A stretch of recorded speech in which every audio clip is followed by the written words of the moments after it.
du Seigneur avec un message que j'ai eu du mal à finir et que je n'ai pas fini. Donc on fera sûrement en 3 étapes, tellement qu'il y a des choses à dire. Et puis c'est un message qui est pas facile, hein, mais néanmoins, eh bien, la parole de Dieu nous dit qu'elle parle tantôt d'une manière et tantôt d'une autre. Mais ce qui est important ce matin, c'est de savoir eh bien, ce que le Seigneur a à nous dire. Amen. Amen. C'est pas trop fort le micro, non? Ça va? Merci Seigneur. Donc on va faire eh bien, 3 lectures d'introduction ensemble. Et après ces 3 lectures, on va prier le Seigneur. Et après, eh bien, on verra ce que le Seigneur a à nous dire ce matin. Amen. Amen. On va faire une première lecture qui se trouve dans Matthieu 28 au verset 19. Matthieu 28, verset 19. Amen. Amen. Allez, faites de toutes les nations des disciples, les baptisant au nom du Père, du Fils et du Saint-Esprit, et enseignez-leur à observer tout ce que je vous ai prescrit. Et voici, je suis avec vous tous les jours jusqu'à la fin du monde. Amen. Amen. Premier texte. Deuxième texte qui se trouve aussi dans Matthieu, mais Matthieu 18, verset 15 à 18. Matthieu 18, verset 15 à 18. Si ton frère a péché, va et reprends-le entre toi et lui seul. S'il t'écoute, tu as gagné ton frère. Mais s'il ne t'écoute pas, prends avec toi 1 ou 2 personnes, afin que toute l'affaire se règle sur la déclaration de 2 ou de 3 témoins. S'il refuse de les écouter, dis-le à l'Église, et s'il refuse aussi d'écouter l'Église, qu'il soit pour toi comme un païen et un publicain. Je vous le dis en vérité, tout ce que vous lirez sur la terre sera lié dans le ciel, tout ce que vous délirez sur la terre sera délié dans le ciel. Amen. Et enfin, un 3e texte qui se trouve dans 1 Corinthiens. 1 Corinthiens 5, versets 9 à 13. Et là, c'est l'apôtre Paul qui nous parle. Et Paul nous dit ceci, 5, alors 9 à 13. Je vous ai écrit dans ma lettre de ne pas avoir des relations avec des impudiques, non pas d'une manière absolue avec les impudiques de ce monde, ou avec les cupides et les ravisseurs, ou avec les idolâtres. Autrement, il vous faudrait sortir du monde.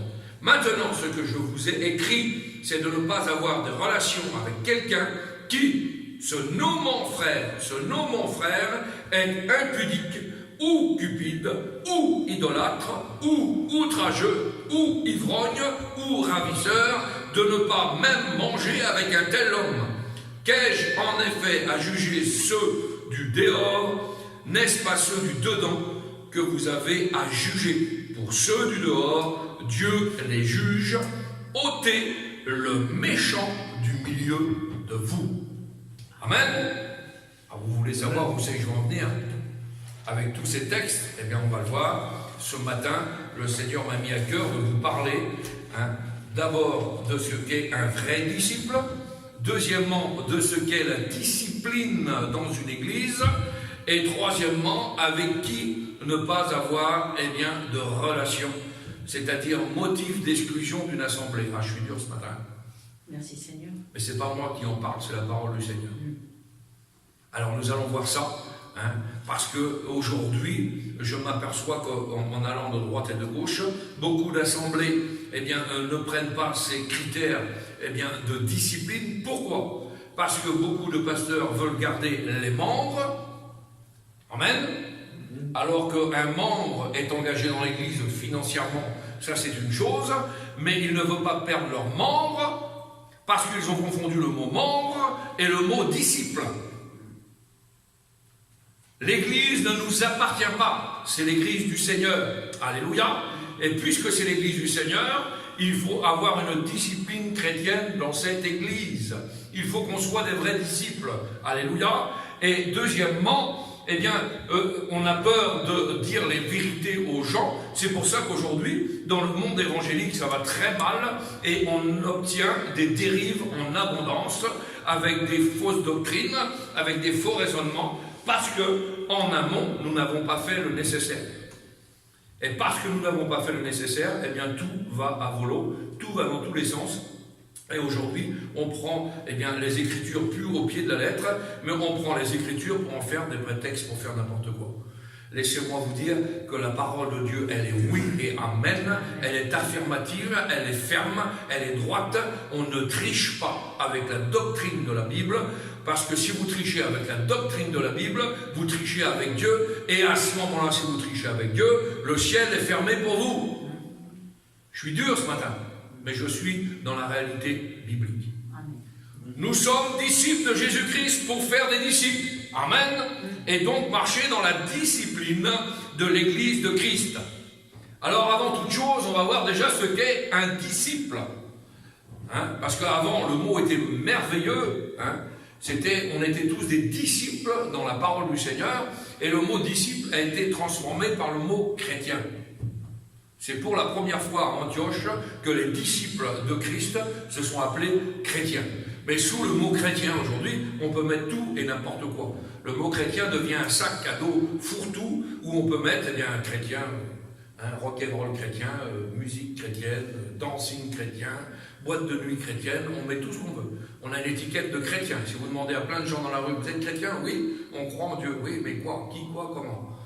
Avec des tenants, des aboutissants, il n'y a plus d'explication. Non, c'est trop facile.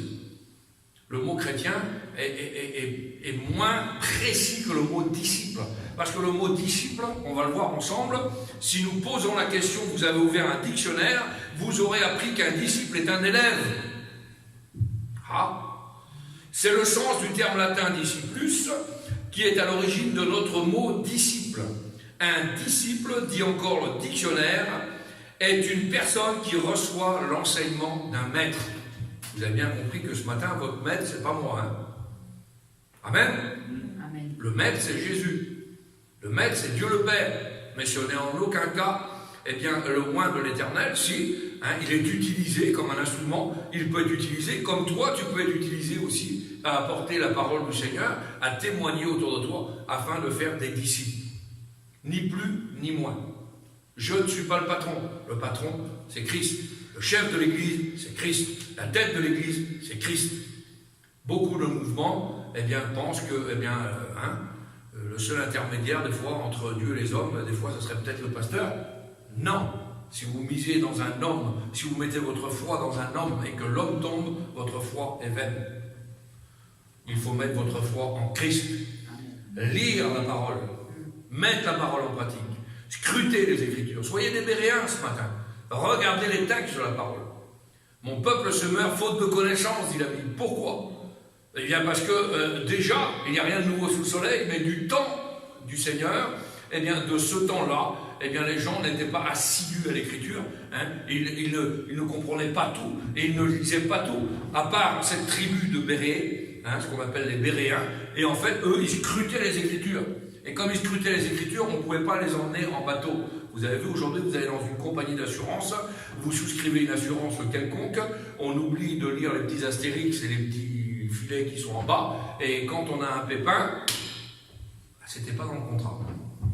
Parce qu'on n'en a pas lu, les petites entrelignes. Scrutons ce que nous lisons. Amen. Et la parole, elle va être puissante, elle va être merveilleuse, et à ce moment-là, on va être nourri et enrichi de sa part. Alléluia. Les disciples de Jésus sont des élèves. Les évangiles relatent quelques-unes de leurs expériences. Depuis 20 siècles, les disciples de Jésus n'ont cessé d'être à l'école de leur maître. Se déclarer chrétien, c'est professer, croire et suivre Jésus. Il n'y a pas d'autre solution. Amen. Il faut donc que tous les chrétiens soient au clair avec ces déclarations. Avec ce qu'on proclame. On est des chrétiens. Oui, mais est-ce que vous êtes au clair avec ce que vous avez proclamé quand vous dites que vous êtes chrétien? Jésus a dit clairement les conditions à satisfaire pour être disciple. Vous trouverez ça dans le livre de Luc, chapitre 14, à partir du verset 26. On va le lire ensemble. Si quelqu'un vient à moi sans me préférer à son père, à sa mère, à sa femme, à ses enfants, ses frères, ses sœurs, et même à sa propre vie, je ne peux pas faire plus clair que ça, il ne peut être mon disciple. Et quiconque ne porte pas sa croix et ne me suit pas ne peut être mon disciple. Et quand on saute au verset 33, ainsi donc, quiconque d'entre vous ne renonce pas à tout ce qu'il possède ne peut être mon disciple. Il n'y a pas d'autre alternative. Entre les versets 27 et 33, Jésus donne deux exemples significatifs. Celui de l'homme qui avait, avant de bâtir, calcule la dépense, et celui du roi qui, avant d'engager le combat, examine le rapport de force des troupes en présence. Ils soulignent tous deux la nécessité d'être au clair sur le prix à payer pour être disciple. Jésus dit la vérité, il ne berce jamais d'illusions ceux qui l'écoutent. Jamais. Être son disciple coûte le prix fort. Est-ce que l'évangile coûte le prix fort dans ta vie ce matin? Est-ce que c'est une priorité ou est-ce qu'on va à la réunion pour passer une heure? On peut se poser la question. Vous savez pourquoi je dis ça? Parce que quand on voit les comportements de certains chrétiens dans une assemblée et que sitôt la porte de l'assemblée est franchie et qu'on les voit 24 heures sur 24 dans la semaine, il y a deux comportements différents. On n'est pas chrétien le dimanche matin, le jeudi soir et le mardi soir en réunion de prière. On est chrétien à plein temps. Amen. Amen. Dans notre vie, dans notre comportement, dans notre témoignage, dans notre façon de faire. Avec des manquements et des faiblesses, de ça je vous l'accorde, il n'y a aucun problème. Mais on est néanmoins des chrétiens vrais, des disciples de Jésus, 24 heures sur 24, 7 jours sur 7. Pas à mi-temps. Pas moi là je ne suis pas chrétien parce que je pars en vacances. Ça ne marche pas. On est disciples 24 sur 24, 7 jours sur 7. Jésus dit la vérité, donc on l'a vu. Il ne s'agit de rien de moins que de renoncer à tout pour le suivre. C'est clair et net. L'exemple même du parfait disciple est Jésus lui-même. Comment ça? Oui. Rappelons-nous ce merveilleux texte de la parole. Existant en forme de Dieu, il n'a point regardé comme une proie à arracher, d'être l'égal avec Dieu, mais s'est dépouillé lui-même en prenant une forme de serviteur, en devenant semblable aux hommes, et ayant paru comme un simple homme, il s'est humilié lui-même, se rendant obéissant jusqu'à la mort à la croix. Ça, c'est un disciple. Amen. Avant de nous rappeler à renoncer à tout, le Fils a renoncé à sa propre gloire. Il a quitté son Père. Il s'est fait simple homme et s'est rendu obéissant jusqu'à la mort. Sa croix, lieu de rencontre entre le Dieu saint et l'homme pécheur, est la porte qui donne accès au chemin de vie. Un chemin étroit et droit, le seul qui permet à celui qui l'emprunte de venir au Père, selon ce qu'a dit Jésus. Dans Jean 14, verset 6, je suis le chemin, la vérité, la vie. Nul, zéro. Nul, c'est nul, zéro. Ne vient au Père que par moi. Nul. Nous avons des exemples de gens qui sont rentrés dans les noces par une porte dérobée. Quand le roi l'a vu, aussitôt, il a envoyé ses fonctionnaires, on va dire ça comme ça, ses services de garde pour le jeter dehors. Comprenez ça? Alors s'il y a des petits malins qui croient qu'ils vont pouvoir rentrer au ciel par des portes dérobées, laissez-moi vous dire que c'est un risque et péril. Puisque la parole de Dieu nous dit, rien d'impur ne rentrera dans le ciel. Alors souvent j'ai des discussions avec des chrétiens, même des serviteurs de Dieu. Ah, il y aura des surprises dans le ciel. Ça, c'est la phrase toute faite. Il y aura des surprises dans le ciel. Laissez-moi vous dire qu'il n'y aura aucune surprise dans le ciel. Il y aura des surprises ici-bas, mais pas dans le ciel. Rien d'impur ne rentre dans le ciel. Donc on sait que dans le ciel, qu'est-ce que vous voulez qu'il y ait comme surprise? Mais par contre, ici-bas, t'es là, toi. Et pourtant, tu as servi Dieu pendant des années. Là, ça sera des surprises. Vous comprenez ça? Mais dans le ciel, merci Seigneur. Que des bonnes choses. La gloire de Dieu. Les louanges. Les conversations avec nos bien-aimés qui nous ont devancés. De l'or en abondance, de l'argent, plus de deuil, plus de grincement de dents, plus de maladies, plus d'angoisse, plus de choses angoissantes, plus de problèmes, plus de difficultés. C'est important ça. Pour l'éternité. L'éternité, c'est un commencement, pas de fin.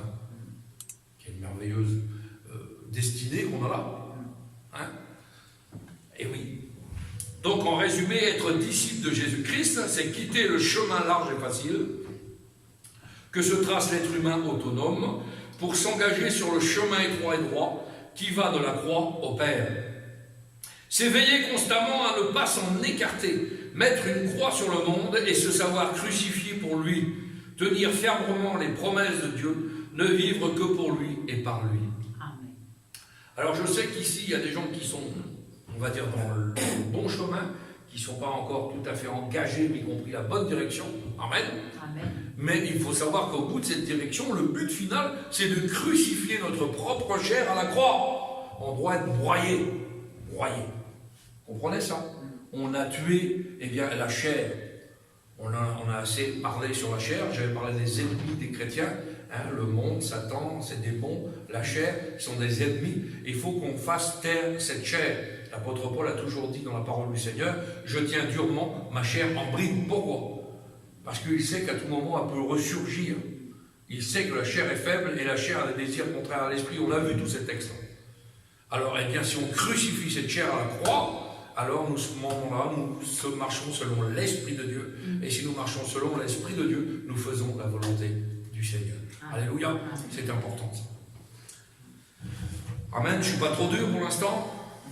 Les élèves que nous sommes appelés à être ne sont jamais plus que leur maître. Ne vous croyez jamais plus les uns que les autres. Vous comprenez ça?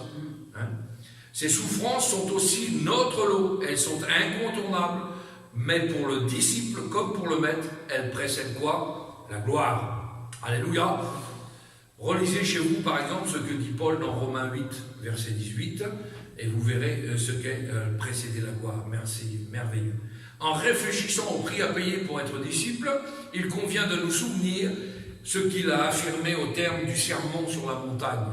Vous trouverez ça dans Matthieu 7, verset 21. Ceux qui me disent « Seigneur, Seigneur » n'entreront pas tous dans le royaume des cieux, mais celui-là seul qui fait la volonté de mon Père qui est dans les cieux.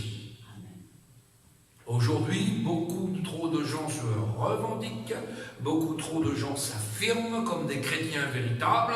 Alors ils ont des prières de pharisiens, ils ont des prières de scribes.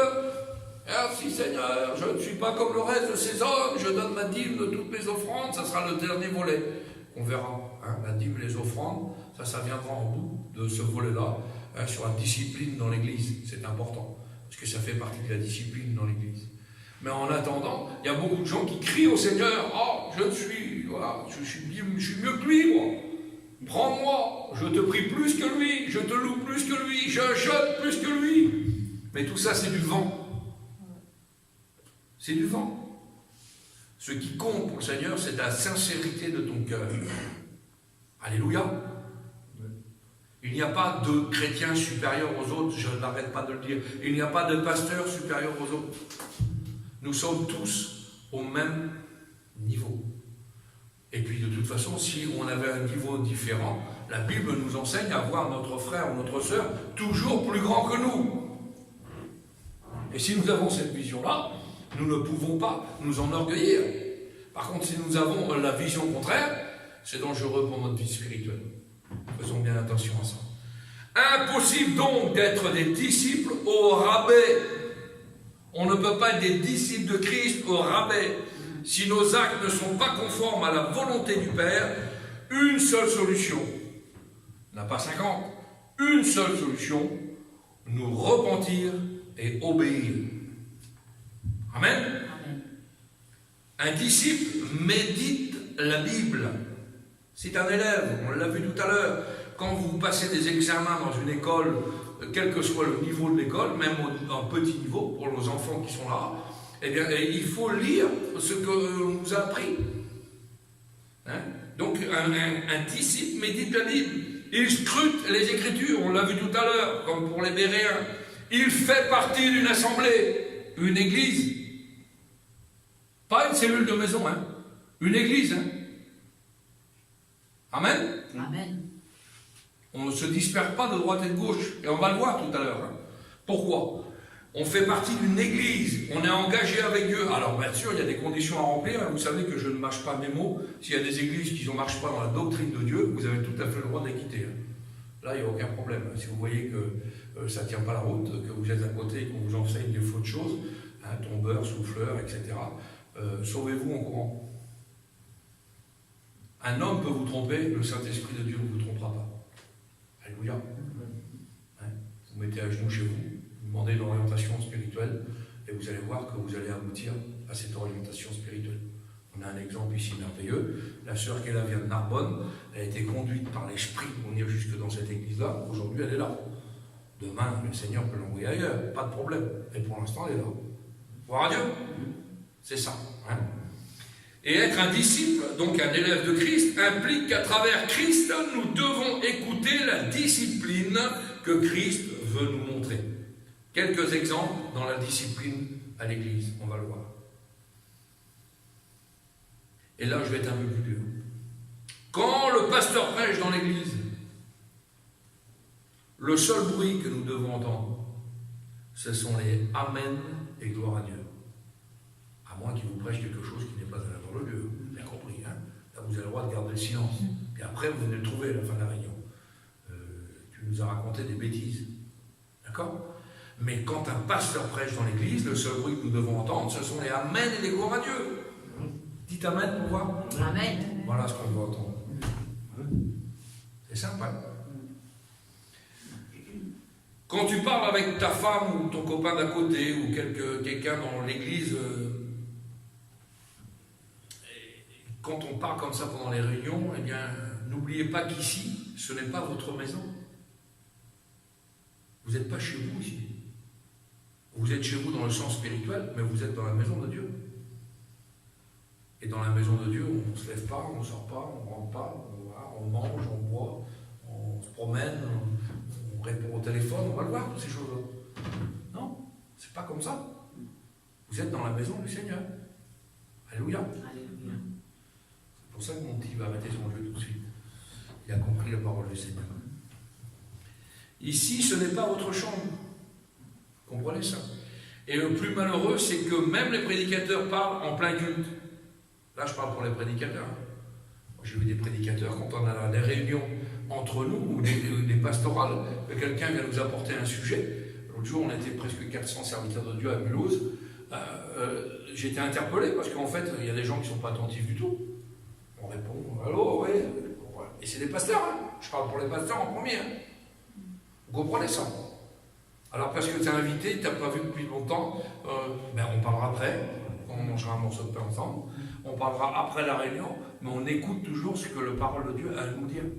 Vous comprenez ça? On est attentif. Hein? C'est malheureux de voir ces exemples-là. Alors les prédicateurs parlent en plein culte, pourquoi? Parce qu'eux, ils pensent que c'est les amis du Seigneur. Alors, comme on est amis avec Dieu, on peut se permettre plus de choses que vous. Vous comprenez ça? Alors là, il n'y a pas de pasteur. Mais sinon, ils en prennent plein la tête avec moi, c'est pas un problème. D'accord? Et moi, le premier, des fois, hein, parce que vous avez vu que c'est compliqué, des fois, on avait les invités ici, et puis l'autre à côté vous fait un coup de coude, alors, il est long, il est court, il est... Voilà, qu'est-ce qu'il dit, là? Il va rentrer où? Vous comprenez? On n'a même pas commenté ça. Je vous le dis, hein, moi, dans certaines phases du message là, il y a des choses qu'on a, des comportements qu'on a à réviser, à changer. Est-ce que vous comprenez ça? On cause parce que nous pensons que nous sommes spirituels. Mais laissez-moi vous dire qu'un homme, qu'une femme spirituelle aime écouter la parole. Si on est spirituel, on aime écouter la parole. Et celui qui aime écouter la parole n'aime pas les dérangements. On a des temps pour Dieu. On a des temps avec Dieu. Vous avez eu le temps pour dormir chez vous, vous avez eu le temps pour regarder la télé chez vous, vous avez eu le temps pour faire vos occupations chez vous. Mais quand vous venez à la réunion, on est concentré sur la parole du Seigneur. Amen. Et même j'ai vu des assemblées où que les vrais spirituels fuient ceux qui sont moins spirituels. Parce qu'à force de se fréquenter, on se connaît. Donc il y a des gens qui ont des comportements différents. Moi j'ai vu changer de place, hein, ça m'est arrivé. Parce qu'il y a des gens à côté de nous, on sait qu'au bout de 2 minutes, alors nous on est un peuple. Alors on va parler de tout et de rien. Vous comprenez? Mais vous passez à côté de la bénédiction. Les Saint-Esprit vient sur vous, la parole vous a saisi, elle a touché votre cœur, et au moment où vous allez vous mettre à prier, l'autre à côté, bam, il vous fait un coup de coude dans les côtes. T'as vu l'autre là-bas comment elle a prié? Vous êtes passé à côté, c'est fini. Vous comprenez ça? Quand le Saint-Esprit parle à vos cœurs, c'est pour vous, que vous soyez concentrés sur la parole, que vous soyez attentifs à sa parole. C'est important. La bénédiction, eh bien, l'ennemi va tout faire pour que vous la ratiez, vous comprenez bien. Et ça, c'est important. Alors, il y en a qui téléphonent ou qui envoient des SMS en plein culte aussi. Ça, c'est... Et puis, ils vont sur Facebook en plein culte pour commenter leur direct. Je l'ai vu ça. Par les grandes assemblées, c'est comme ça. Nous, on a une chaîne Facebook. On filme la réunion, les commentaires, ça sera chez moi. Vous comprenez ça? On se sert des outils qu'on peut avoir à disposition. J'ai rien contre les choses Internet, il n'y a pas de problème. Mais si en plein Internet, vous faites une photo, je suis avec le pasteur à telle réunion à tel endroit, tac, j'envoie à tous mes amis. L'autre, il va vous répondre, et machin, vous passez à côté de la réunion. Vous passez à côté de la réunion. Faites les photos, pas de problème, gardez-les pour vous, commentez après, envoyez après, soyez attentifs. Vous comprenez ça? L'ennemi va tout faire pour détourner votre attention sur plein de choses. Alors faisons bien attention à ces choses-là. Vous pensez que Pierre allait faire ces choses-là? S'ils avaient eu ces outils-là à l'époque? Jamais de la vie. Jamais de la vie. Il faut bien faire attention à ça. Amen? Amen. Alors là, j'écoute bien les bruits des amens. On ne cause pas à l'église, on prie, on dit amen et on cause après. Alléluia. Alléluia. Amen. Si vous voulez aller dans une réunion importante, et ça je l'ai vu parce que les comportements changent. Si demain vous êtes invité chez Macron, vous allez couper le téléphone. Vous allez mettre dans la poche et on va attendre. Vous allez attendre quoi du moins? Là par contre, une réunion mondaine, une réunion importante, une réunion de syndic de copropriété, une réunion avec un, je sais pas, avec ce que vous voulez, de chantier ou ce que vous voulez dans votre vie professionnelle, vous coupez votre portable. Vous allez chez le médecin, vous coupez votre portable. Et quand vous allez dans l'église, vous laissez votre portable ouvert. C'est le monde à l'envers. Est-ce que vous comprenez ça? Vous voulez obtenir des guérisons? Vous voulez obtenir des miracles dans vos vies? Et puis on est toujours accroché à quelque chose qui vient du monde. Nous avons amené le monde dans les églises. Et on veut du résultat. Ça ne marche pas comme ça. Ça ne marche pas comme ça. Parce que tout simplement, il y a un manque de discipline. Vous avez vu aujourd'hui, il y a des lois, même des lois du gouvernement, bientôt, et puis en plus, c'est une logique, pour moi, c'est une logique, où on interdit les portables au collège. C'est tout à fait logique. Imaginez 30 élèves qui répondent en même temps leur portable dans le plein cours, j'imagine un peu la tête du prof ou de l'instituteur, ça va être compliqué pour gérer sa classe.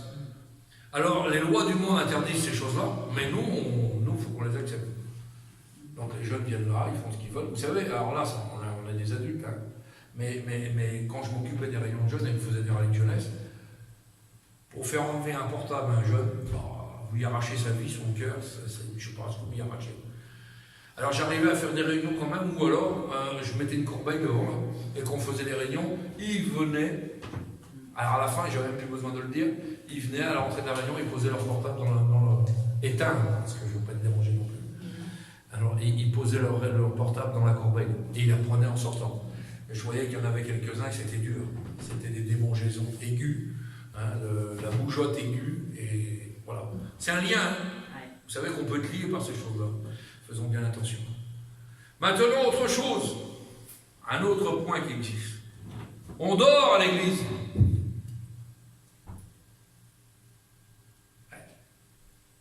Des gens qui dorment à l'église. Ils sont là, je ne sais pas, ils finissent leur nuit ou ils sont fatigués, mais ils dorment à l'église. Vous voulez qu'on voit un exemple de ce qui arrive quand on dort à l'église? Vous trouverez ça dans Acte 20, verset 9. Acte 20, verset 9. Or, un jeune homme nommé Eutychus, qui était assis sur la fenêtre, s'endormit profondément pendant le long discours de Paul. Entraîné par le sommeil, il tomba du 3e étage en bas, et il fut relevé mort. Il est mort. Alors vous avez bien compris que là, on parle de la mort charnelle, mais quelqu'un qui dort, spirituellement, est en danger de mort. Pourquoi? Il y a un parallèle qui est très simple à comprendre. La Bible nous dit dans le Proverbe 24, verset 33, un peu de sommeil, un peu d'assoupissement, un peu croiser les mains pour dormir, et la pauvreté te surprendra. Pas moi qui le dis, c'est la parole du Seigneur. Vous allez dire, il est dur. Non.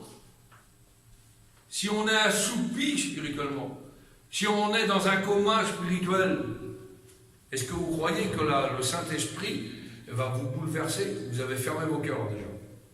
Donc si votre cœur est fermé par l'endormissement, aucune parole ne peut se déposer comme il faut dans vos cœurs.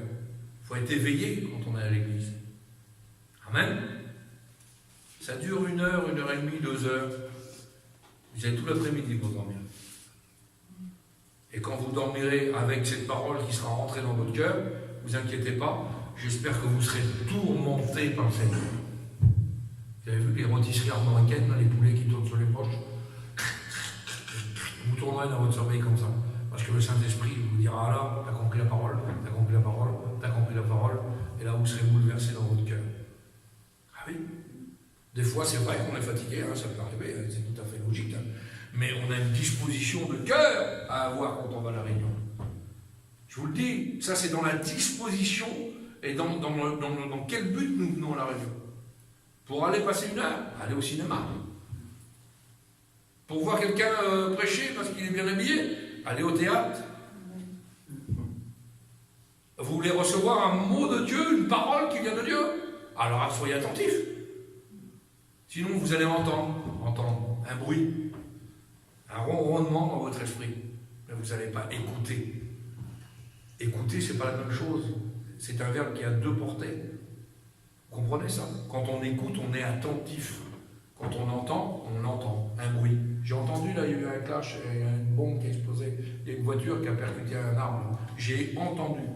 Et je n'ai pas écouté. Je n'ai pas été attentif. Ça m'a surpris. Ça m'a même réveillé dans mon sommeil. Mais je ne sais pas trop ce qui s'est passé. Quand vous sortez de la réunion et que vous ne savez pas trop ce qui s'est passé, c'est grave. Il a prêché sur quoi, le pasteur? C'était beau. Mais c'était sur quoi? Je ne sais pas. J'ai fait le sondage, moi, dans plein d'assemblées chez nous. À la sortie de l'église, je me mettais, puis j'attendais. Alors, le message ce matin. Ah, trop beau! Une merveille! J'ai parlé de quoi? Attends. Tu dormais, mon frère? C'est grave, ça. Donc, dans quel but ils sont venus? Pour faire religieux? Pour dire on va à l'église? Ce n'est pas parce que vous venez dans cette assemblée que vous irez au ciel. Ce n'est pas parce que vous fréquentez toutes les églises que vous irez au ciel. Ce n'est pas parce que vous ferez acte de présence même là 7 jours sur 7 dans une réunion que vous irez au ciel. Vous irez au ciel parce que votre cœur sera ouvert, que la parole du Seigneur sera descendue dans votre cœur et que vous la mettrez en pratique. Amen. C'est ça qui vous amènera vers le Père. C'est pas de fréquenter une église qui va vous sauver. C'est pas de fréquenter un mouvement qui va vous sauver. C'est que vous soyez intime avec Christ et que Christ habite dans vos cœurs. Si Christ habite dans vos cœurs, alors à ce moment-là, oui, vous serez des disciples de Christ. Et vous marcherez selon la volonté de Christ. Non plus selon votre propre volonté. La chair est fatiguée. Je vous l'ai dit l'autre jour, et puis je l'ai parlé quand j'ai dit à la chair, j'avais dit à Jennifer, et puis c'était une expérience vraie. Le soir, vous pouvez regarder dans votre lit sans dormir des téléfilms qui n'ont ni aboutissement ni fin, et la télé tourne en boucle. Vous êtes hypnotisé, vous regardez ça toute la nuit, vous ne dormez pas. La chair, elle aime ça. La nuit blanche. Ah, il fait jour. J'ai regardé Les Feux de l'amour, 38 000 épisodes. Vous comprenez ça? Mais par contre, vous voulez dormir? Prenez la Bible. Prenez un chapitre, vous n'êtes pas capable d'arriver au bout. Allez. La chair n'en veut pas ça. Il faut combattre pour lire la Bible. Et quand vous êtes spirituel, après on ne combat plus. Quand vous êtes devenu spirituel, on ne combat plus. Parce qu'à ce moment-là, la Bible devient une friandise pour vos vies. Parce que votre âme sera saisie de la parole du Seigneur. Mais tant que vous n'êtes pas rendu dans ce cap-là, la chair, il y a des combats. Vous comprenez ça? On a du mal à prier. Mais ça, c'est un reproche qu'on peut faire aux chrétiens, Je peux même me le faire à moi-même. Jésus l'a fait à ses disciples. Vous n'avez pas pu veiller, prier 1 heure avec moi, vous n'avez pas pu, vous êtes endormis. C'était les disciples de Jésus. Ils étaient avec lui. Vous n'avez pas pu prier 1 heure. Vous n'avez pas pu. Et pourtant, vous me suivez tous les jours, vous voyez les miracles qui se passent, vous voyez les guérisons, vous voyez les prodiges, vous voyez toutes ces choses-là, et vous n'avez pas pu. Vous avez compris la puissance de Dieu, vous avez compris que cette onction particulière sur vos vies, et vous n'avez pas pu prier 1 heure. Non. Pourquoi? Parce que la chair ne peut pas. Et c'est un reproche aujourd'hui qu'on peut faire dans certaines églises. Amen. Alors ne soyons pas des chrétiens tièdes, des chrétiens froids, mais soyons des chrétiens bouillants. Amen. Le livre de l'Apocalypse en parle. Alléluia. Merci Seigneur. Un autre point dans la discipline dans les églises, les tenues. Alors là on se régale. Et je vais passer plein de choses parce que je vous dis, je vais être obligé de faire ça, apporter ça en 3 fois. Un autre point sur les églises, les tenues. Un homme, c'est un homme. Amen. Une femme, c'est une femme. Ok? Sinon, ça se saurait. Pourquoi le Seigneur aurait créé 2 personnages différents? Expliquez-moi. Et aujourd'hui, dans certaines églises, on se pose des questions. C'est pas le cas ici, je vous rassure. Mais il y a des fois, c'est compliqué. Et pourtant, 1 Corinthiens 6, verset 10 nous le dit. Aucun efféminé n'héritera de la maison de l'Éternel. J'ai arrêté des jeunes dans des chorales, j'ai empêché des jeunes, j'ai repris des jeunes, alors on me l'a reproché. On me l'a reproché. Mais des jeunes qui viennent avec des styles de filles, vous m'excuserez, il y a un problème. Il y a un manque d'enseignement, il y a un manque de discipline. On ne vient pas n'importe comment dans une église. Alléluia. Pareil, il y a des femmes où j'étais dans certaines assemblées, alors encore plus perturbant, elles se mettent au premier rang pour finir. Il y a des tenues, mesdames. Je ne parle pas pour ici. D'accord? Mais quand il y a des femmes qui viennent dans des positions, je ne vous dis pas, et dans des tenues, je ne vous dis pas, aujourd'hui c'est pas ça. Quand on a un vrai adorateur de Christ, on n'est pas impudique. Et on va le voir tout à l'heure. Il y a des tenues à avoir. Il y a une posture à avoir. Vous comprenez ça? C'est important. Il y aurait tellement à dire sur ces choses-là. Et puis je l'ai prêché ça. 2 créatures distinctes, donc 2 visuels différents. La chrétienne ne doit pas être vêtue d'une manière trop sexy. Là encore, c'est le monde qui rentre dans l'église. Et aujourd'hui, on a des dérèglements par rapport à ça. Il y a des tonnes de textes que je pourrais vous apporter là-dessus. Pas de problème. Si vous voulez me poser des questions après, il n'y a aucun souci. Des tonnes de textes. Et aujourd'hui, il y a des églises, je m'excuse, alors même chez nous, dans notre communauté, et alors encore bien moins, le problème de ne pas reprendre les gens. Le rôle d'un serviteur de Dieu, d'un pasteur, c'est de veiller à cet équilibre-là. Mais aujourd'hui, il semblerait que ça fait ni chaud ni froid. Donc, on appelle des gens comme ça, je parle de chrétiens, de chrétiennes, je ne parle pas pour les inconvertis. Un inconverti peut venir comme il veut. Moi, j'ai vu chez moi des inconvertis pour la première fois qui ne connaissaient pas Dieu, qui étaient dans des tenues lamentables, qui étaient SDF, qui étaient ce que vous voulez, peu importe, le Seigneur les aime. Je parle pour des gens qui se disent chrétiens. Une réunion, ce n'est pas un défilé de mode. Avec des tenues très embarrassantes. Et j'ai vu des pasteurs qui disent « Ah bah ma soeur, tu vas venir témoigner ou tu vas venir chanter un cantique ?» Et quand vous êtes assis là, parce que souvent on était dans les assemblées, nous, on était assis là, les frères, là, mais quand la soeur chante, il faut que je me mette comme ça, moi. Vous comprenez le sens? Il faut faire attention à ça. Il faut faire attention à ça. Ah oui, il y a une tenue à avoir dans l'église. On ne vient pas à l'église comme on va à un dancing, au bowling, ou dans une boîte de nuit. On vient à l'église dans une tenue correcte. Voilà. C'est pas compliqué, ça. Donc, si nous sommes des disciples, il y a des choses à accepter et d'autres à bannir. On est bien d'accord? Vous me suivez jusque-là? Oui. Alléluia. Donc, la Bible nous enseigne avec qui ne pas avoir de relation. Et là, on va rentrer dans quelque chose qui est un peu plus compliqué par rapport au texte que je vous ai lu tout à l'heure. Et on va le mettre encore, parce qu'on va le décomposer. Donc la Bible nous enseigne avec qui ne pas avoir de relation. Et là, il y a un rôle important du pasteur. Et là, je vous le dis. Parce qu'il doit y avoir de l'ordre dans la maison de Dieu. La maison de Dieu, ce n'est pas une maison de désordre. La maison du Seigneur, ce n'est pas n'importe quoi. Vous savez, aux États-Unis, j'ai un copain qui va souvent aux États-Unis, Jean Le Cossec, le vieux Le Cossec, avec qui on s'occupait des orphelinats d'Inde, qui était souvent invité dans les églises au Texas. Ça pullule d'églises évangéliques au Texas. Mais sous le monde évangélique, on peut mettre n'importe quoi. Et le frère a été invité à porter la parole. Et quand il est rentré dans cette grande église, merveilleuse église, parce qu'il y a du bien matériel, c'est des églises de prospérité. Donnez beaucoup au Seigneur, le Seigneur vous donnera beaucoup. D'accord ? Donc c'est plus des dîmes et des offrandes, c'est des wagons en dessous. Vous comprenez ? On se réjouit de ça, c'est un faux évangile, hein. Vous avez bien compris. Et quand il est rentré, donc il a fait des réunions de jeunes, une boîte de nuit. Tout le monde dansait là-dedans, tout le monde avait lumière à toutes les couleurs, fumigène sur la scène, on est rendu où ? L'autre jour, on a eu une conversation avec Samuel Peter Schmidt de Mulhouse, puisqu'on travaille ensemble, et c'est le président de notre fédération encore pour 1 an, où justement les dérives de certains concerts évangéliques, rock'n'roll. L'autre jour, j'ai vu et j'ai reçu une photo d'une église qui vient de s'ouvrir en Angleterre. Ce sont c'est des groupes de rock dur, heavy metal. Et ils ont monté une église. Église heavy metal. Comment ? Alors on a vu par rapport tout à l'heure aux dérives l'autre jour de la musique satanique.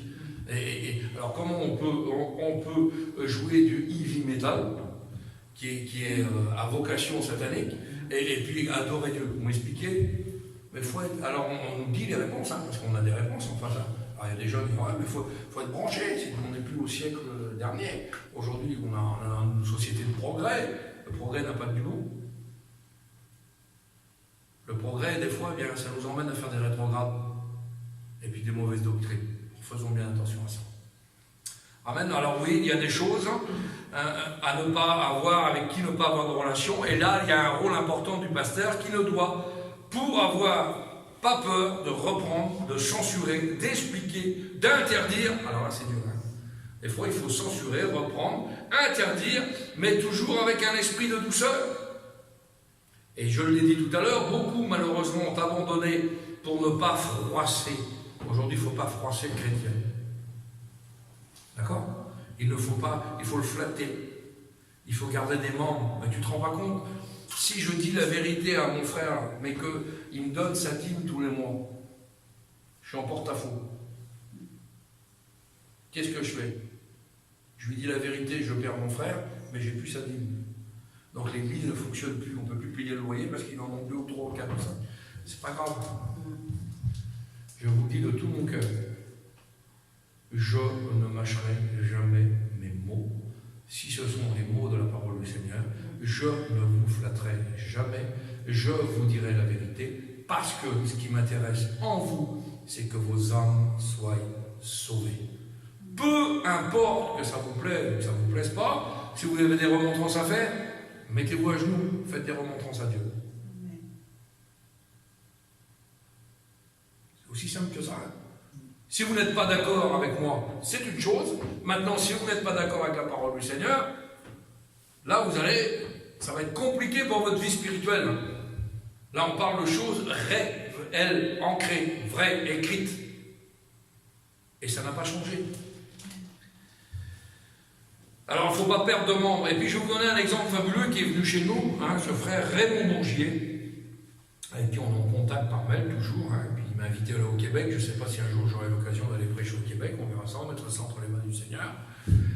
Et puis, Raymond Bourgier, une fois, était responsable, pasteur principal d'une église de 300 membres. D'accord ? Et dans cette église, il y avait une dérive extraordinaire. C'est une église qui l'avait repris. Et dans cette dérive extraordinaire, dimanche après dimanche, il inculquait la vérité, il inculquait la parole du Seigneur, il visitait les frères et il leur mettait les points sur les i. Aucune personne de cette église qui était formatée comme ça n'a voulu prendre en considération la parole de Dieu. Il est venu un dimanche, il a dit voilà, j'ai tout fait pour vous, vous ne voulez pas changer?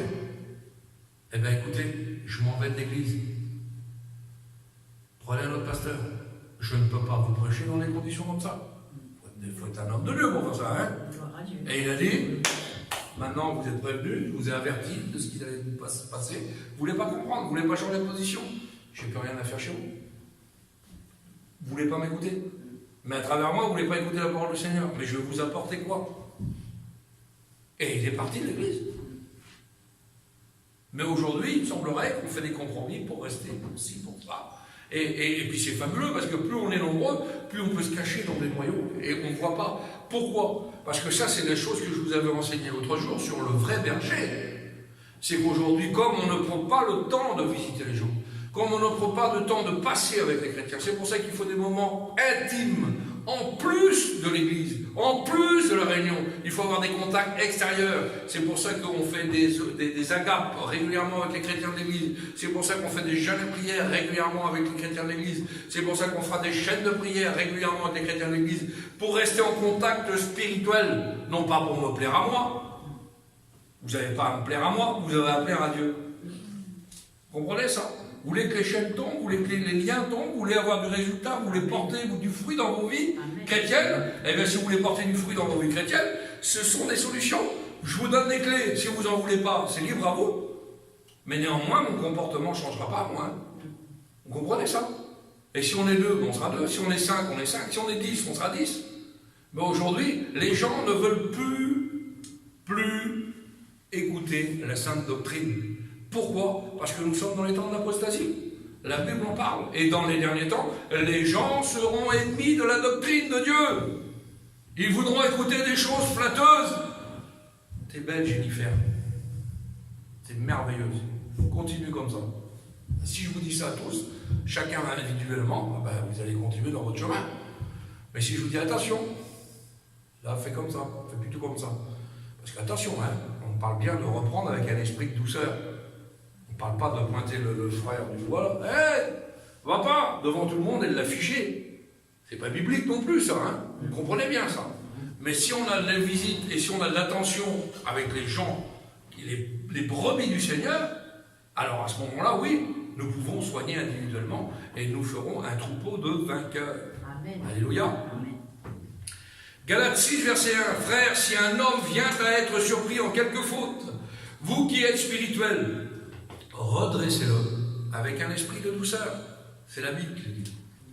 Donc la Bible nous enseigne que l'on doit reprendre, si nécessaire, les autres frères ou sœurs avec douceur s'il y a un péché. Là on parle de péché. Quels sont ces péchés? Nous les avons vus bien, dans l'épître de 1 Corinthiens, chapitre 5, à partir du verset 11. Il y en a 6. Impudique, cupide, idolâtre, outrageux, ivrogne et ravisseur. Là, d'une façon très claire, la Bible nous enseigne que de telles vies de péché entraînent l'exclusion. Non seulement l'exclusion de l'Église, mais l'exclusion du ciel. Ça, c'est plus grave pour vous, si vous êtes dans ces positions-là. La parole est claire. Regardez ce qu'il met à la fin du verset, 1 Corinthiens 5, chapitre 13.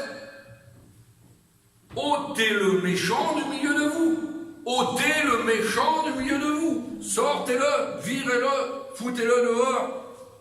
Comprenez ça? Ôtez le méchant du milieu de vous. Et ne pas même manger avec eux, vous vous rendez compte? Parce que manger avec quelqu'un dans la parole du Seigneur, et ça c'est important de le dire, quand on va passer pour la Sainte Seine tout à l'heure, tous les symboles du repas dans la parole du Seigneur, s'inscrivent dans une communion. Et donc il ne peut pas y avoir de communion avec ce genre de personnes. C'est important ça. On ne peut pas être en communion avec des gens qui pratiquent de telles choses. Se nommant frères, se nommant sœurs. Vous avez bien compris le verset. Je ne parle pas pour les gens du dehors, pour les inconvertis. je parle pour des gens qui sont dans l'église, qui se nomment en frère, se nomment en sœur, pratiqueraient de telles choses. Il y a donc, selon la Bible, des péchés qui touchent les chrétiens, mais pour d'autres chrétiens, cela ne semble pas des péchés, ou encore moins des motifs pour les exclure de la communion. On parle d'exclusion. Vous vous rendez compte le mot exclusion, c'est fort ça, c'est très fort. Mais la Bible ne rit pas, la Bible ne plaisante pas. La Bible est oui et amen, qu'on le veuille ou qu'on ne le veuille pas. Je l'ai toujours dit, je le dis souvent, la parole de Dieu c'est blanc ou noir, c'est pas blanc cassé ou gris clair. Amen. Alléluia. Quand on commence à bien vouloir mettre je vais mettre un petit peu de nuance sur la phrase là, un peu de nuance sur le texte là, et puis ça va passer plus cool, plus soft. Mais c'est pas ça la parole du Seigneur. C'est oui ou non. Que ton oui soit oui, que ton non soit non, dit la Bible. Mais par contre, si c'est non, merci Seigneur, vous trouverez d'autres textes avec la solution pour vos vies. C'est quand même fabuleux ça. Le monde ne vous donnera pas de solution. Le monde c'est non, c'est non. Il n'y a pas d'explication, vous êtes jeté dans un coin, vous êtes banni du monde, vous êtes banni de la société. C'est pas grave, on s'en fout. Au contraire, on vous écrase encore plus. Mais avec la parole de Dieu, même si vous êtes dans ce cas de figure-là, vous avez toujours un moyen de sortie, une porte de secours qui s'appelle la prière, la repentance et une vraie conversion. C'est important ça. Et l'on parle pour des gens qui se nomment frères, se nomment frères. Mais en même temps, il est impudique. Mais en même temps, il est cupide. Alors, soit impudique ou cupide. Vous comprenez, il n'a pas tous les défauts non plus. Mais voilà. Hein. Ou, eh bien, un cupide, c'est quoi? Il aime l'argent, il gratte l'argent, il vit pour l'argent. Il y en a plein des comme ça. Moi, j'ai quitté le mouvement où j'étais. Pourquoi? Parce que c'était plus ou moins comme ça. Quelqu'un qui fraude dans ses déclarations, quelqu'un qui fraude dans les choses qui ne sont pas à la gloire de Dieu, et puis qui va venir derrière l'estrade, il va m'apporter quoi? Aucun cupide n'héritera de la maison de l'Éternel. Je vais écouter quoi? Vous pensez que l'Éternel, sincèrement, va se servir de lui pour vous apporter quelque chose? Vous pensez sincèrement que Dieu va, au respect que je vous dois et au respect que je dois au Seigneur, je te demande pardon Seigneur, vous croyez que le Seigneur va prêcher, va apporter la parole du Seigneur, les deux pieds dans le fumier? Rien d'impur ne rentrera dans le ciel et il n'y a aucun lien de péché avec Jésus. Aucun lien. C'est pour ça qu'à la croix, son père a détourné le regard de son fils. Vous imaginez un petit peu? Parce qu'il a pu voir Jésus à la croix, il a vu le poids du péché de l'humanité sur ses épaules. Et la Bible est claire. Dieu a haï le péché. Il a en horreur le péché. Alors est-ce qu'il pourrait se servir d'un instrument qui vit dans le péché? Je vous pose la question. Ben non. La réponse, elle est simple. Il y en a. Ce nom, mon frère. Ah, idolâtre. Idolâtre, ça revient à plein de choses. Qui aime plein de choses, plein de faux dieux, plein de choses. On va dans d'autres pays, comme on va en Inde, il y en a qui prêchent le Seigneur, puis à côté, ben, ils font d'autres choses. Ils font de la sorcellerie, ils font ci, ils font ça. En Haïti, c'est pareil. On est rendu dans des pasteurs qui sont à plusieurs niveaux. Mais non, c'est des idolâtres. On peut idoler l'argent aussi, vous avez compris. Dieu d'or, Dieu d'argent, Dieu de... Vous comprenez? Ça fait mal, mais c'est des choses à dire. Outrageux, ivrogne. Un frère se nommant frère, se nommant lui-même un frère, qui caresse la bouteille. Il y en a qui viennent à la réunion, puis toute la semaine, 15 litres au 100. Pour lui, c'est pas la crise du gasoil. Il y en a des gens comme ça. Se nomme mon frère. C'est compliqué. 6 catégories de péchés, on l'a vu. Impudique. Et puis quand le mot impudique vient dans mon esprit, je pense à un exemple fabuleux de la parole du Seigneur qui se trouve dans l'Ancien Testament, dans le livre de 2 Samuel. Et je pense à Absalom, le 3e fils de David. Belle créature, il a mis. Un bel homme. Et le bel homme, tout en étant chrétien, il faisait la vie, au respect que je vous ai, il faisait l'adultère avec les femmes de son père. Hey, vous savez comment il a fini, Absalom? Sur le champ de bataille, il a fui devant l'ennemi. Il avait des grands cheveux, dit la parole du Seigneur. Il est resté accroché à un arbre en sauvant à cheval, poursuivi par l'ennemi. Il est resté attaché par les cheveux dans un arbre, dans une branche. Il est resté suspendu comme ça et tchac, tchac, tchac, tchac. 3 javelots de l'ennemi l'ont transpercé. Voilà la fin d'Absalom. Aujourd'hui, il y a des gens dont les positions ne sont pas claires vis-à-vis de l'Église. Un impudique. La Bible nous enseigne comment se conduire dans la maison de Dieu, et la maison de Dieu, c'est vous et moi. C'est vous et moi. La maison de Dieu n'est pas un moulin à vent où on sort, où on rentre comme on veut, je l'ai dit tout à l'heure. La Bible nous dit dans 1 Timothée 3, tu sais, Timothée, comment il faut se conduire dans la maison de Dieu. Tu sais, Timothée, comment il faut se conduire dans la maison de Dieu. Donc nous avons des lois pour se conduire dans la maison de Dieu. Nous avons si vous voulez avoir le permis de conduire et vous ne respectez pas les panneaux de signalisation, vous êtes un chauffard. Eh bien, il y a des chauffards spirituels dans nos églises. Est-ce que vous comprenez ça? On lit la Bible, on ne la met pas en pratique, on s'arrange de tout. Ah, il y a un sens interdit, je le prends quand même. Là, il y a une impasse, je vais aller jusqu'au bout quand même. Là, c'est interdit de se garer, je me gare quand même. Là, c'est interdit de klaxonner, je klaxonne quand même.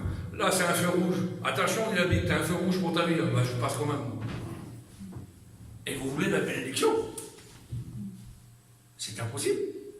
C'est impossible. Il y a des règles, il y a des lois. La Bible nous prévient du danger. Soyons pas inconscients. Mon peuple se meurt faute de connaissance, dit la parole du Seigneur. La connaissance, si vous la lisez, vous l'avez. Amen. Vous l'avez quand vous allez aux réunions, vous allez à travers les messages que vous pouvez écouter, dans n'importe quelle circonstance, que ce soit sur Internet ou ailleurs. Mangez la parole du Seigneur. Dévorez-la. Scrutez-la. C'est pour ça que la Bible nous dit, fais de l'Éternel tes délices et dévore la parole du Seigneur. Médite-la jour et nuit. C'est un encouragement, ça. Pourquoi? Parce qu'à chaque phrase, chaque verset, nous allons voir des situations qui nous correspondent et on a besoin d'être nourris par la parole du Seigneur. On a besoin de prévenir du danger. Et aujourd'hui, malheureusement, on s'appuie derrière des textes pour en faire des prétextes, c'est-à-dire on prend des boucliers, une phrase qui m'arrange bien, un petit verset qui m'arrange bien, et qu'on va reprendre les chrétiens aujourd'hui, c'est des guerres de textes. Mon frère, je suis pasteur d'église, et je te dis, il faudrait mieux que tu fasses comme ça, parce que la Bible nous déclare que comme ça, comme ça. Ouais, mais la Bible a dit ça aussi. Mais mon bon frère, je t'en supplie, humilie-toi, demande pardon au Seigneur. Va pas chercher à contredire ou à contrecarrer. La Bible dit ça, la Bible dit ça. Bien sûr que la Bible dit ça. Mais toi, tu veux prendre les textes qui t'intéressent pour t'en faire un bouclier, d'accord? Mais derrière, tu veux pas prendre la globalité de la parole de Dieu. Donc, ça peut durer ad vitam aeternam, comme ça, vous comprenez? Ça peut durer un moment de s'appuyer, se réfugier derrière la parole du Seigneur. On se réfugie derrière la page de la Bible, quoi. Ce qui nous intéresse. Par contre, l'autre, le controverse, on n'en veut pas. Vous comprenez ça? Soyons des disciples. Un disciple, il écoute. Un élève, il écoute. Amen.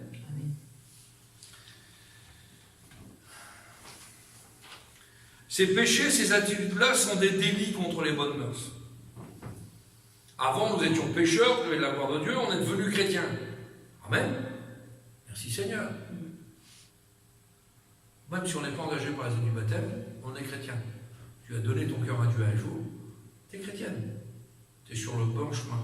Maintenant, la Bible nous dit, une fois que tu as donné ton cœur à Dieu, il faut que tu te sanctifies chaque jour. Sans sanctification, nul, on revient encore au mot nul, zéro, ne verra le Père. Si tu ne veux pas faire de progrès dans ta vie spirituelle, tu ne verras pas le Père. Se sanctifier, c'est encore étrangler cette vieille chair de misère, c'est encore étouffer cette chair, c'est encore étouffer notre ancienne nature pour que Christ grandisse en nous. Et plus Christ aura de l'importance dans notre vie, plus Christ sera grand en nous, alors nous ferons la volonté du Seigneur. Et plus nous ferons la volonté du Seigneur, plus on se sanctifiera. Et plus on se sanctifiera, plus on sera à la gloire de Dieu, et on héritera du royaume éternel. Alléluia. Aucun pécheur, donc on était pécheur, sanctification, on doit progresser chaque jour dans les choses du Seigneur. Par exemple, dans l'impudicité, nous voyons le moyen, et puis ça, alors ça concerne encore eh bien, quelque chose de notre assemblée, de chez nous. Ça concerne encore, eh bien, pas ici, mais notre communauté à nous, la notion de concubinage. Un chrétien, foyer chrétien, doit être marié légitime. Sinon, vous êtes en concubinage. Concubinage n'existe pas dans la parole du Seigneur. C'est pour ça que dans l'Ancien Testament, il y avait une différence. Quand on voit la Ketouba, on voit ces choses-là, eh bien, et on voit qu'il y a une différence entre une concubine et une femme mariée. On fait bien la distinction. Alors j'ai des réponses farfelues, moi. Moi, j'ai évoqué ça avec des pasteurs de la communauté, mais il n'y avait pas de mère dans l'Ancien Testament pour se marier. Ah non. Mais dans le livre aux Hébreux, l'Épître aux Hébreux, il est marqué que votre mariage soit connu de tous. Et la loi me dit, la Bible me dit de me conformer aux lois de notre pays. Donc, une femme, c'est ma femme. C'est pas ma concubine. Vous comprenez ça? Donc, il faut être marié légitime. Pourquoi je dis ça?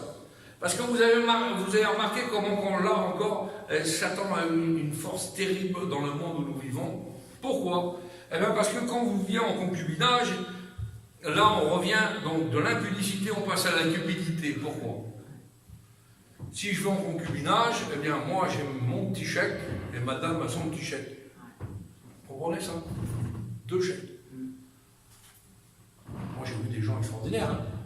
Alors ils venaient à l'église, la femme avec ses enfants, mère isolée, et le monsieur à côté de lui, il touchait son petit RSA ou son RMI, etc. D'accord? On est chrétien, on loue Dieu, merci Seigneur, et ta vie n'est pas en règle. Ah bien sûr, si tu te maries légitime, tu n'as plus qu'un chèque.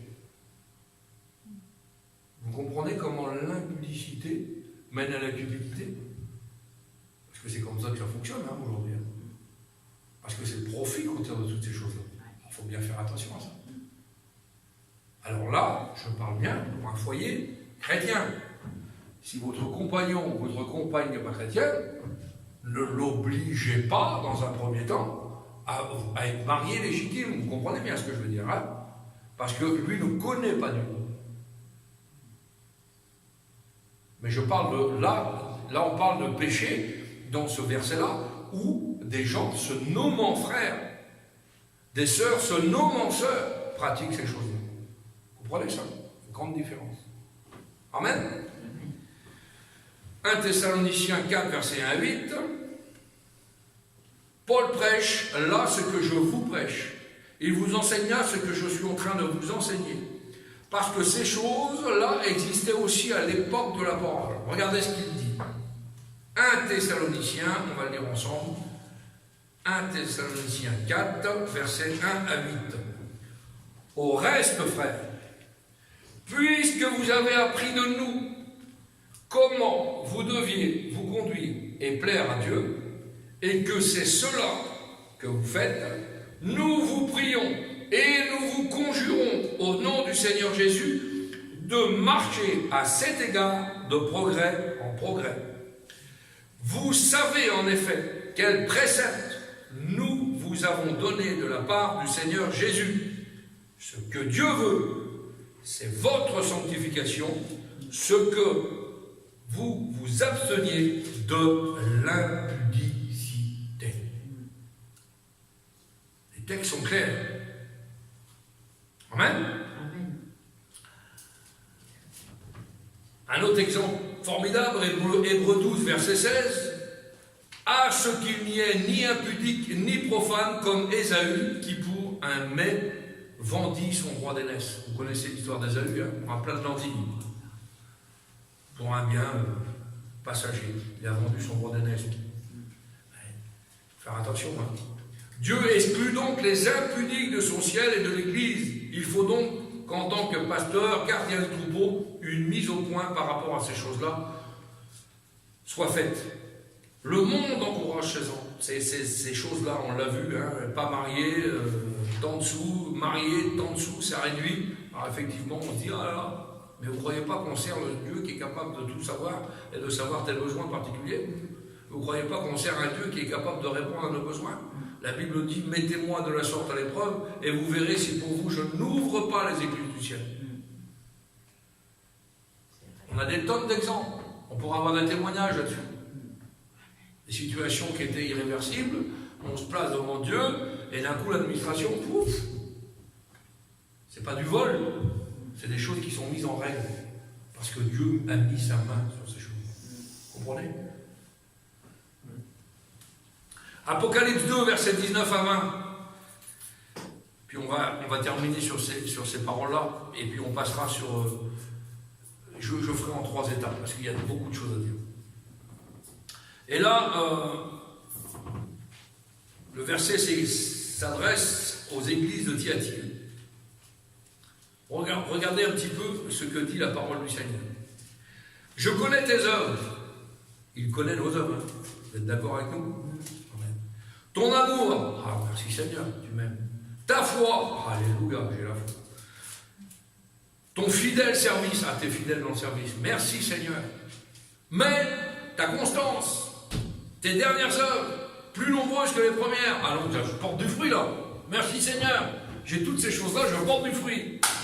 Mais ce que j'ai contre toi, dit l'Éternel, alléluia, c'est que tu laisses la femme Jézabel, qui se dit prophétesse, enseigner et séduire mes serviteurs. Et on dit que, eh bien, on a des pasteurs femmes. Alors, il y aurait beaucoup à dire là-dessus.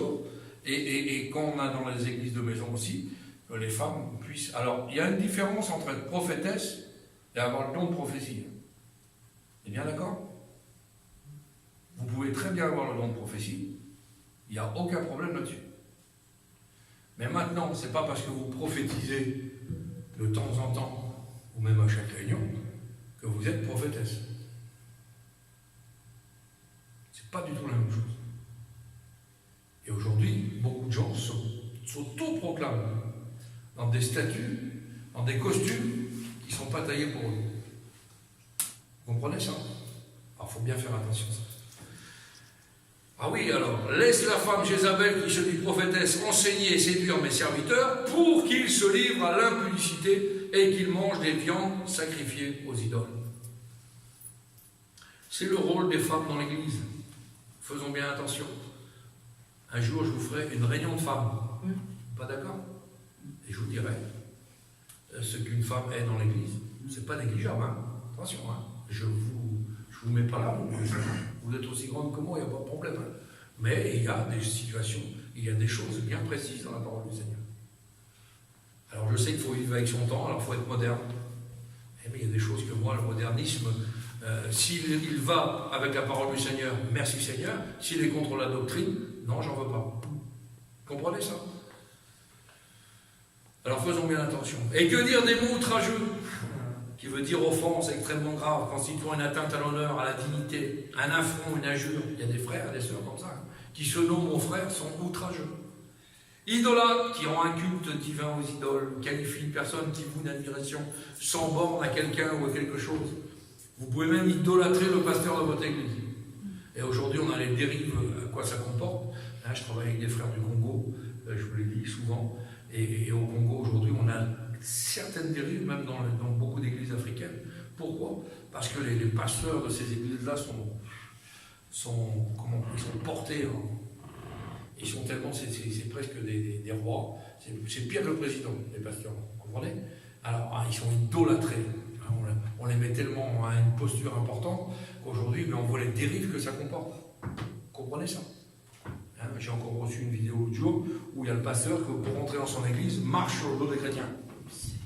Parce que lui, ses pieds ne sont pas dignes de toucher le monde. Vous comprenez ça?